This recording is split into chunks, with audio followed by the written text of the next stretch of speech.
ॐ रामं कामादिसेव्यं भवभयहरणं कालमत्तेभसिंहं योगीन्द्रं ज्ञानगम्यं गुणनिधिमजितं निर्गुणं निर्विकारं मायातीतं सुरेशं खलवधनिरतं ब्रह्मवृन्दैकदेवम् वन्दे कन्दावदातं सरसिजनयनं देवमुरवीशरूपं सङ्ख्येन्द्वाभमतीव सुन्दरतनुं शार्दूलचर्माम्बरं कालव्यालकरालभूषणधरं गङ्गाशशाङ्कप्रियं काशीशङ्कलिकल्मषौघशमनं कल्याणकल्पद्रुमं नौमि गिरिजापतिं गुणनिधिं कन्दर्पहं शङ्करं यो ददाति सतां शम्भुः कैवल्यमपि दुर्लभं खलानां दण्डकृतियोऽसौ शङ्करः संतनोतु मे। भवतां समेषां श्रीमद् वाल्मीकि रामायण पारायण उपक्रमे हार्दं स्वागतम् अभिनन्दनं च। इदानीं युद्धकाण्डस्य षड्विंशत्यधिकशततमः सर्गः आरभ्यते। इस सर्ग में हनुमान जी का भरत को श्री राम, लक्ष्मण और सीता के वनवास संबंधी सारे वृत्तांतों को सुनाना, यह सब वर्णन महर्षि वाल्मीकि जी द्वारा किया गया है। तो बहूनि नाम वर्षाणि गतस्य सुमहद वनम शृणोम्यहं प्रीतिकरम मम नाथस्य कीर्तनम। मेरे स्वामी श्री राम को विशाल वन में गए बहुत वर्ष बीत गए। इतने वर्षों के बाद आज मुझे उनकी आनंददायिनी चर्चा सुनने को मिली है।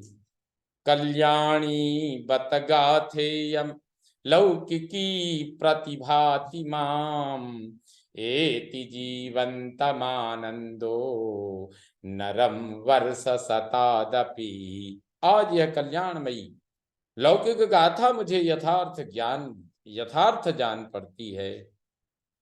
मनुष्य यदि जीता रहे तो उसे कभी न कभी हर्ष और आनंद की प्राप्ति होती ही है, भले ही वह 100 वर्षों बाद ही क्यों न हो। राघवस्य हरीणां च कथमासीत् समागमः कस्मिन् देशे किमाश्रित्य तत्त्वमाख्याहि पृच्छतः। सौम्य, श्री रघुनाथ जी का और वानरों का यह मेल जोल कैसे हुआ, किस देश में और किस कारण को लेकर हुआ, यह मैं जानना चाहता हूं, तो मुझे ठीक ठीक बताओ। सपृष्टो राजपुत्रेण वृष्यां समुपवेशितः आचचक्षे ततः सर्वं रामस्य चरितं वने। राजकुमार भरत के इस प्रकार पूछने पर कुशासन पर बैठाए हुए हनुमान जी ने श्री राम का वनवास विषयक सारा चरित्र उनसे कह सुनाया।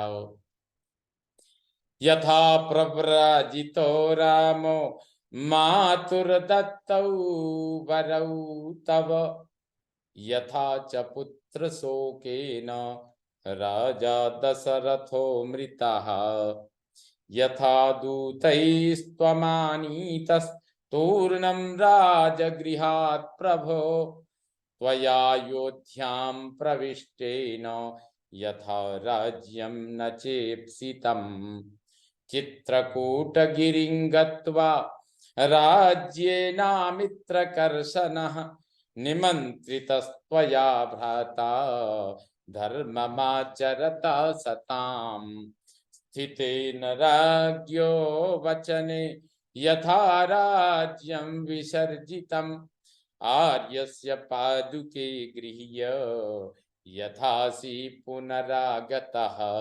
सर्वमेतन्महाबाहो यथावद्विदितं तव त्वयि प्रतिप्रयाते तु यद्वृत्तं तन्निबोध मे।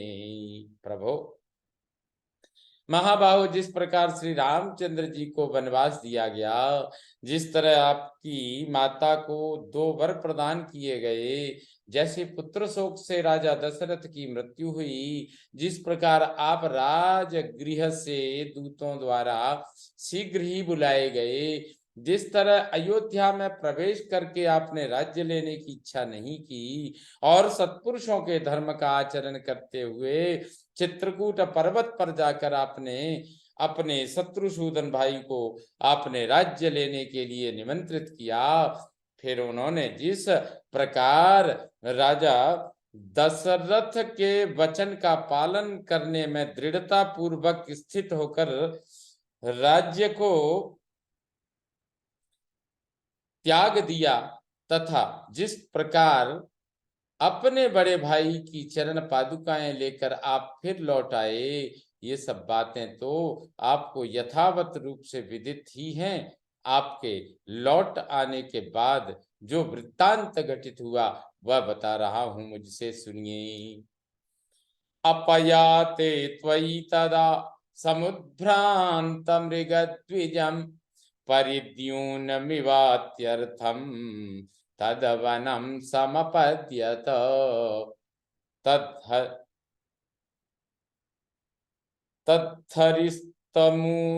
तद्धरिस्तमृदितं घोरं तद्हस्तिमृदितं घोरं तद्हस्तिमृदितं घोरं सिंहव्याघ्रमृगाकुलं प्रविवेशाथ विजनम समहदंडकावनम। आपके लौट आने पर वह वन सब ओर से अत्यंत क्षीण सा हो चला। वहां के पशु पक्षी भय से घबरा उठे थे। तब उस वन को छोड़कर श्री राम ने विशाल दंडकारण्य में प्रवेश किया, जो निर्जन था। उस घोर वन को हाथियों ने रौंद डाला था। उसमें सिंह, व्याघ्र और मृग भरे हुए थे। तेषां पुरस्ताद् बलवान गच्छतां गहने वने विनदन् सुमहानादं विराधः प्रत्यदृश्यत। उस गहन वन में जाते हुए इन तीनों के आगे महान गर्जना करता हुआ बलवान राक्षस विराध दिखाई दिया। तमुत्क्षिप्य महानादम ऊर्ध्वबाहुमधो मुखम निखाते प्रक्षिपन्ति स्म नदन्तमिव कुंजरम। ऊपर बाह और नीचे मुंह किए चिघाड़ते हुए हाथी के समान जोर जोर से गर्जना करने वाले उस राक्षस को उन तीनों ने मारकर गड्ढे में फेंक दिया। तत्कृत्वा दुष्करं कर्म भ्रातरौ राम लक्ष्मणौ सायाह्ने शरभंगस्य रम्यमाश्रममीयतुः। वह दुष्कर कर्म करके दोनों भाई श्री राम और लक्ष्मण सायंकाल में सरभंग मुनि के रमणीय आश्रम पर जा पहुंचे। सरभंगे दिवं प्राप्ते रामः सत्य पराक्रमः अभिवाद्य मुनीन् सर्वान् जनस्थानमुपागमत्। सरभंग मुनि श्री राम के समक्ष स्वर्गलोक को चले गए। तब सत्य पराक्रमी श्री राम सब मुनियों को प्रणाम करके जनस्थान में आए। पश्चात शूर्पणखा नाम राम पार्श्वमुपागता ततो रामेण संदिष्टो लक्ष्मणः सहसोत्थितः। प्रगृह्य खड्गम चिच्छेद कर्णनासम महाबलः। जनस्थान में आने के बाद शूर्पणखा नाम वाली एक राक्षसी मन में काम भाव लेकर श्री रामचंद्र जी के पास आई। तब श्री राम ने लक्ष्मण को उसे दंड देने का आदेश दिया। महाबली लक्ष्मण ने सहसा उठकर तलवार उठाई और उस राक्षसी के नाक कान काट लिए। चतुर्दश सहस्राणि रक्षसां भीमकर्मणां हतानि वसता तत्र राघवेण महात्मना। वहां रहते हुए महात्मा श्री रघुनाथ जी ने अकेले ही शूर्पणखा की प्रेरणा से आए हुए भयानक कर्म करने वाले 14,000 राक्षसों का वध किया। एकेन सह संगम्य रामेण रणमूर्धनि अन्नश्चतुर्थ भागेन निःशेषा राक्षसा कृताः। युद्ध के मुहाने पर एकमात्र श्री राम के साथ भिड़कर वे समस्त राक्षस पहर भर में ही समाप्त हो गए। महाबला महावीर्या तपसो विघ्नकारिणः निहता राघवेणाजौ दंडकारण्यवासिनः। तपस्या में विघ्न डालने वाले उन दंडकारण्य निवासी महाबली और महापराक्रमी राक्षसों को श्री रघुनाथ जी ने युद्ध में मार डाला। राक्षसाश्च विनिष्पिष्टा स्खरश्च निहतो रणे दूषणं चाग्रतो हत्वा त्रिशिरास्तदनन्तरम्। उस रणभूमि में वे 14,000 राक्षस पीस डाले गए, खर मारा गया।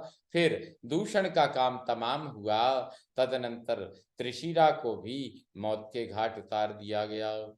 ततस्तेनार्दिता वाला रावणं समुपागता रावणानुचरो घोरो मारीचो नाम राक्षसः लोभयामास वैदेहीं भूत्वा रत्नमयो मृगः। इस घटना से पीड़ित होकर वह मूर्ख राक्षसी लंका में रावण के पास गई। रावण के कहने से उसके अनुचर मारीच नामक भयंकर राक्षस ने रत्नमय मृग का रूप धारण करके विदेह राजकुमारी सीता को लुभाया। सारा मम ब्रवीत दृष्ट्वा वैदेही गृह्यतामिति अयम मनोहरः कांत आश्रमो नो भविष्यति। उस मृग को देखकर सीता ने श्री राम से कहा, आर्य पुत्र, इस मृग को पकड़ लीजिए, इसके रहने से मेरा यह आश्रम कांतिमान एवं मनोहर हो जाएगा। ततो रामो धनुष्पाणिर मृगम तमनुधावति सतम जघान धावंतम सरेणानत पर्वणा। तब श्री राम ने हाथ में धनुष लेकर उस मृग का पीछा किया और झुकी हुई गांठ वाले एक बाण से उससे भागते हुए मृग को मार डाला। अथ सौम्य दशग्रीवो मृगम याति तु राघवे लक्ष्मणे चापि निष्क्रांते प्रविवेशाश्रमं तदा। सौम्य, जब रघुनाथ जी मृग के पीछे जा रहे थे और लक्ष्मण भी उन्हीं का समाचार लेने के लिए पर्णशाला से बाहर निकल गए, तब रावण ने उस आश्रम में प्रवेश किया। जग्राह तरसा सीताम ग्रह खेरोहिणीमिव त्रातु कामं ततो युद्धे हत्वा गृध्रम जटायुषम प्रगृह्य सहसा सीताम जगामासु सराक्षसः। उसने बलपूर्वक सीता को पकड़ लिया, मानो आकाश में मंगल ने रोहिणी पर आक्रमण किया हो। उस समय उनकी रक्षा के लिए आए हुए गृध्रराज जटायु को युद्ध में मारकर वह राक्षस सहसा सीता को साथ ले वहां से जल्दी ही चंपत हो गया। ततस्त्वद्भुत संकासा स्थिता पर्वत मूर्धनि सीतां गृहीत्वा गच्छन्तं वानरः पर्वतोपमाः ददृशुर्विस्मिताकारा रावणं राक्षसाधिपम। तदनंतर एक पर्वत शिखर पर रहने वाले पर्वतों के समान ही अद्भुत एवं विशाल शरीर वाले वानरों ने आश्चर्यचकित हो सीता को लेकर जाते हुए राक्षस राज रावण को देखा। ततः शीघ्रतरं गत्वा तद विमानं मनोजवम् आरुह्य सह वैदेह्या पुष्पकं स महाबलः प्रविवेश तदा लंकां रावणो राक्षसेश्वरः। वह महाबली राक्षस राज रावण बड़ी शीघ्रता के साथ मन के समान वेगशाली पुष्पक विमान के पास जा पहुंचा और सीता के पास उस पर आरूढ़ हो उसने लंका में प्रवेश किया।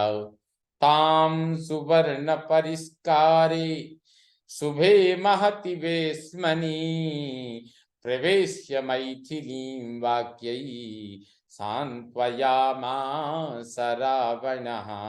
वह सुवर्ण भूषित विशाल भवन में मिथिलेश कुमारी को ठहरा कर रावण चिकनी चुपड़ी बातों से उन्हें सांत्वना देने लगा। तृणवद्भासितं तस्य तं च नैरित पुंगवम् अचिंतयन्ती वैदेही यशोक वनिकांगता। अशोक वाटिका में रहती हुई विदेह नंदिनी ने रावण की बातों को तथा स्वयं उस राक्षस राज को भी तिनके के समान मानकर ठुकरा दिया और कभी उसका चिंतन नहीं किया। न्यवर्तत तदा रामो मृगं हत्वा तदा वने निवर्तमानः काकुत्स्थो दृष्ट्वा गृध्रं च विव्यधे दृष्ट्वा गृध्रं च विव्यथे गृध्रं हतं तदा दृष्ट्वा रामः प्रियतरं पितुः।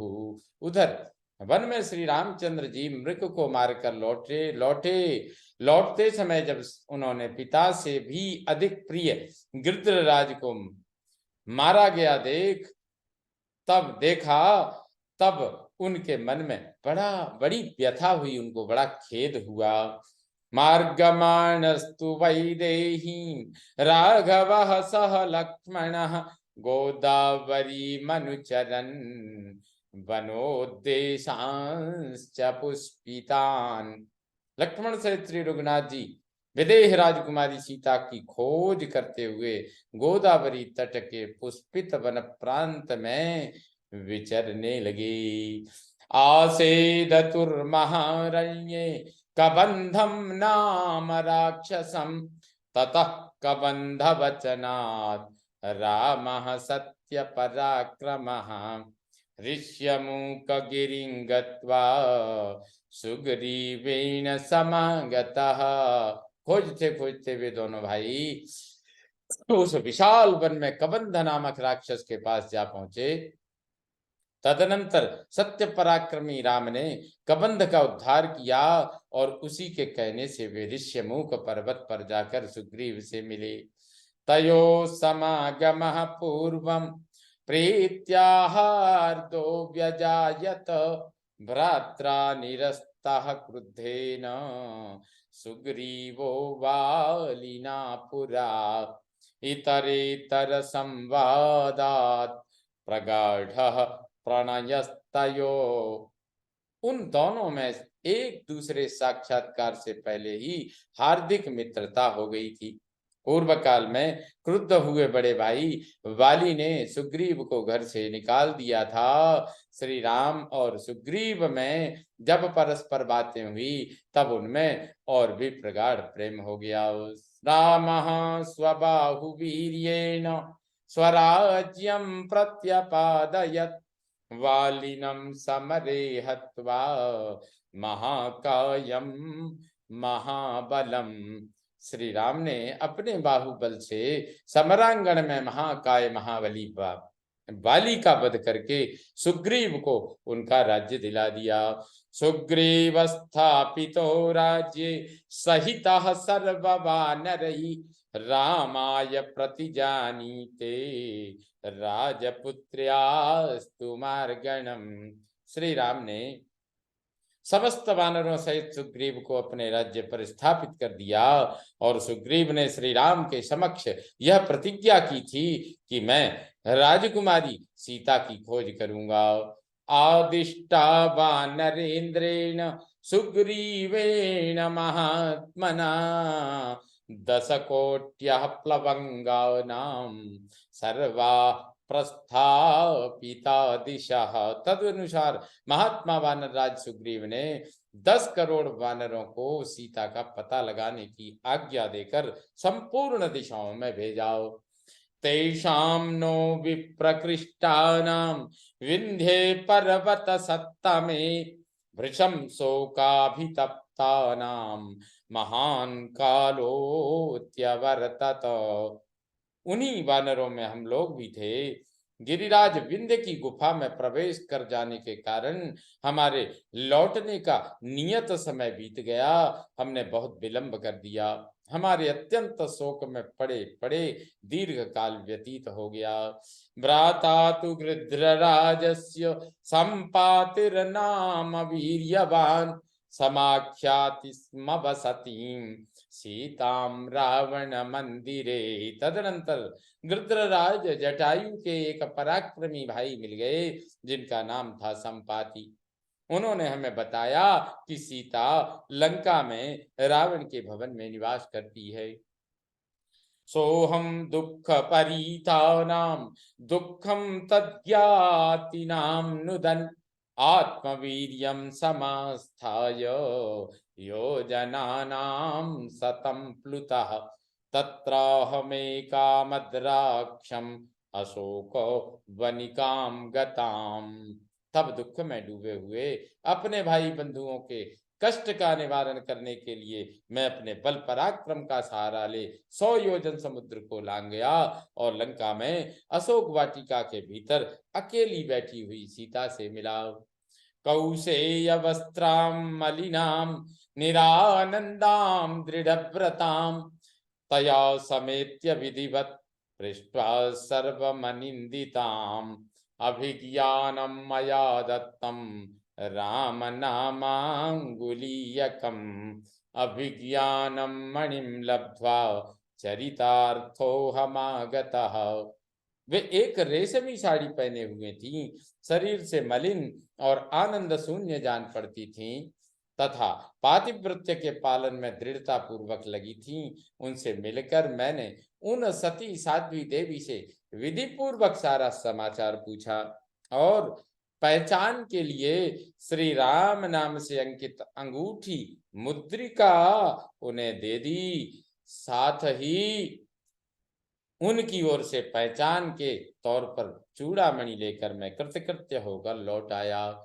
मया च पुनरागम्य रामस्याक्लिष्टकर्मणः अभिज्ञानं मया दत्तम् अर्चिस्मान् स महामणिः।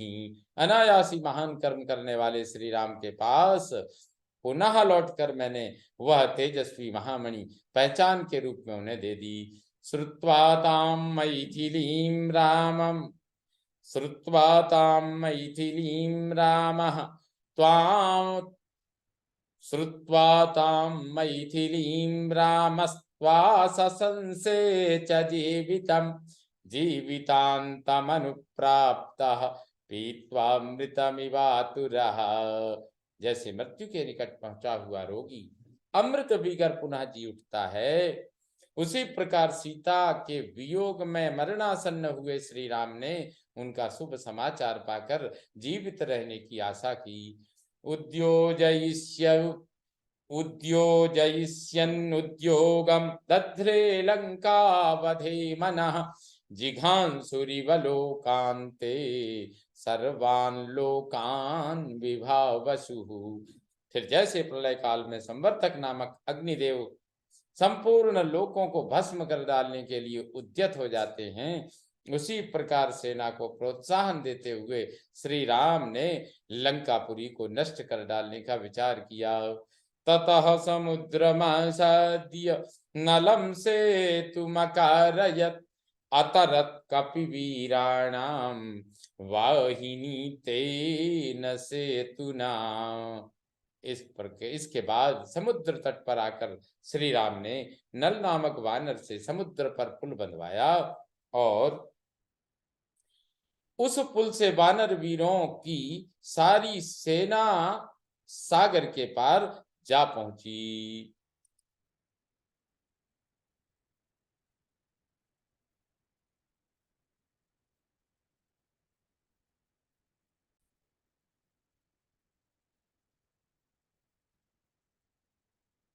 कौशेयवस्त्रां मलिनां निरानन्दां दृढव्रतां तया समेत्य विधिवत् पृष्ट्वा सर्वमनिन्दिताम् अभिज्ञानं मया दत्तं रामनामाङ्गुलीयकम् अभिज्ञानं मणिं लब्ध्वा चरितार्थोऽहमागतः। वे एक रेशमी साड़ी पहने हुए थी, शरीर से मलिन और आनंद शून्य जान पड़ती थी तथा पातिव्रत्य के पालन में दृढ़ता पूर्वक लगी थी। उनसे मिलकर मैंने उन सती साध्वी देवी से विधि पूर्वक सारा समाचार पूछा और पहचान के लिए श्री राम नाम से अंकित अंगूठी उन्हें दे दी। साथ ही उनकी ओर से पहचान के तौर पर चूड़ामणि लेकर मैं कृतकृत्य होकर लौट आया। मया च पुनरागम्य रामस्याक्लिष्ट कर्मणः अभिज्ञानं मया दत्तम् अर्चिस्मान् स महामणिः। अनायासी महान कर्म करने वाले श्री राम के पास पुनः लौटकर मैंने वह तेजस्वी महामणि पहचान के रूप में उन्हें दे दी। श्रुत्वा तां मैथिलीं रामस्त्वासंसे च जीवितं जीवितान्तमनुप्राप्तः पीत्वामृतमिवातुरः।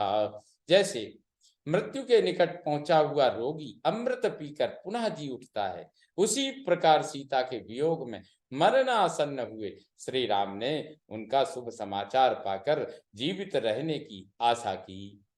उद्योजयिष्यन्नुद्योगं दध्रे लंकावधे मनः जिघांसुरिवलोकान्ते सर्वान् लोकान् विभावसुः।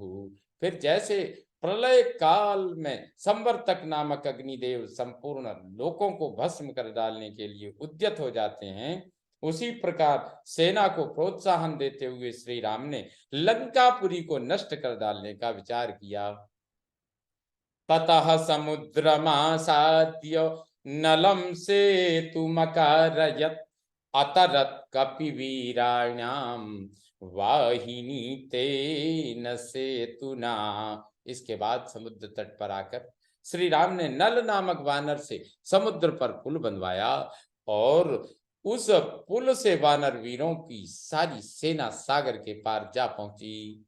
प्रहस्तमवधी नीलः कुंभकर्णन् तु राघवः लक्ष्मणो रावणसुतं स्वयं रामस्तु रावणम। वहां युद्ध में नील ने प्रहस्त को, लक्ष्मण ने रावण पुत्र इंद्रजीत को तथा साक्षात रघुकुल नंदन श्री राम ने कुंभकर्ण को एवं रावण को मार डाला। स सक्रेण समागम्य यमेन वरुणेन च महेश्वर स्वयंभूभ्यां तथा दशरथेन च। तत्पश्चात श्री रघुनाथ जी क्रमशः इंद्र, यम, वरुण, महादेव जी, ब्रह्मा जी तथा महाराज दशरथ से मिले। तैश्च दत्तवरः श्रीमान ऋषिभिश्च समागतैः सुरर्षिभिश्च काकुत्स्थो वरान लेभे परंतपः। वहां पधारे हुए ऋषियों तथा देवर्षियों ने शत्रु संतापी श्रीमान रघुवीर को वरदान दिया। उनसे श्री राम ने वर प्राप्त किया। सतु दत्त वरः प्रीत्या वानरैश्च समागतैः पुष्पकेन विमानेन किष्किंधामभ्युपागमत्। वर पाकर प्रसन्नता से भरे हुए श्री रामचंद्र जी वानरों के साथ पुष्पक विमान द्वारा किष्किंधा आए। ताम गंगाम पुनरासाद्य वसंतम मुनि सन्निधौ अभिघ्नं पुष्पयोगेन सो रामम द्रष्टुमर्हसि। वहां से फिर गंगा तट पर आकर प्रयाग में भरद्वाज मुनि के समीप वे ठहरे हुए हैं। कल पुष्य नक्षत्र के योग में आप बिना किसी विघ्न बाधा के श्री राम का दर्शन करेंगे। ततस्सवाक्यैर्मधुरैर्हनुमतो निशम्य हृष्टो भरतः कृताञ्जलिः उवाच वाणीं मनसः प्रहर्षिणीं चिरस्य पूर्णः खलु मे मनोरथः। इस प्रकार हनुमान जी के मधुर वाक्यों द्वारा सारी बातें सुनकर भरत जी बड़े प्रसन्न हुए और हाथ जोड़कर मन को हर्ष प्रदान करने वाली वाणी में बोले, आज चिरकाल के बाद मेरा मनोरथ पूर्ण हुआ। इत्यार्षे श्रीमद् रामायणे वाल्मीकि आदि काव्ये युद्धकांडे षड्विंशत्यधिक शततमः सर्गः संपूर्णतां याति। ओम पूर्णमदः पूर्णमिदं पूर्णात् पूर्णमुदच्यते पूर्णस्य पूर्णमादाय पूर्णमेवावशिष्यते। ओम शांति शांति शांति। सर्वे भवन्तु सुखिनः सर्वे सन्तु निरामयाः सर्वे भद्राणि पश्यन्तु मा कश्चित् दुःखभाग् भवेत्। ओम शांति शांति शांति। श्रीरामचन्द्रो विजयते तराम।